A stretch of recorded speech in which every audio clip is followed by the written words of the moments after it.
আসসালামু আলাইকুম। এখন তো আপনারা তো বাসায় বসে আছেন, আপনাদের যাত্রাপালা আর নাই। তো এখন তো যাত্রাপালা করার ইচ্ছা হয় না।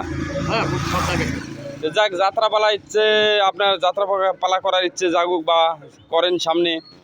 এখন যেহেতু সরকার বদল হচ্ছে, তা আপনার তরফ থেকে একটা যাত্রার অভিনয় আমি শুনতে যাচ্ছি। তো আপনার যাত্রার অভিনয় আপনার তরফ থেকে একটু আমার শোনান। মানে যে কোনো যাত্রায়? হ্যাঁ, যে কোনো যাত্রার। বিষয় হচ্ছে আসলে যাত্রা মঞ্চ হলে এক কথা, আর এই এটা জায়গাতে এক কথা। তবু মর্যাদাকে সমর্থনে কুলায় চেষ্টা করে দেখি। ঠিক আছে। মা, আজ হতে আপনি আমার মা।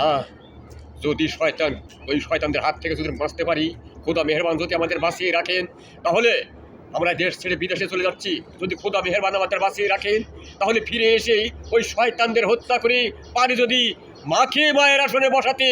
বিদায় মা, আসি। বিদায় বিদায় বিদায়। যাক, আপনি এত সুন্দর একটা অভিনয় আমাদের শোনালেন। যাক, আপনার অভিনয়টা আমাদের খুব ভালো লাগলো। আর পরবর্তীতে আপনি অভিনয় করতে পারেন, সে দোয়াটাই করি। যে সাইডে আপনার যে কঙ্গবাদক যে আমাদের গোপাল চাচা, এদের দেখছেন, এ তো কঙ্গর উস্তাদ। আসলে কঙ্গ বাজালে কিন্তু নায়িকারে মানে ঘাম ঝরা ফেলে, লাচাত লাচ সেই গোপাল চাচা। যাক, আপনার বক্তব্য একটু দিলে খুব তো কিসের মধ্যে কি ডুবি দেয়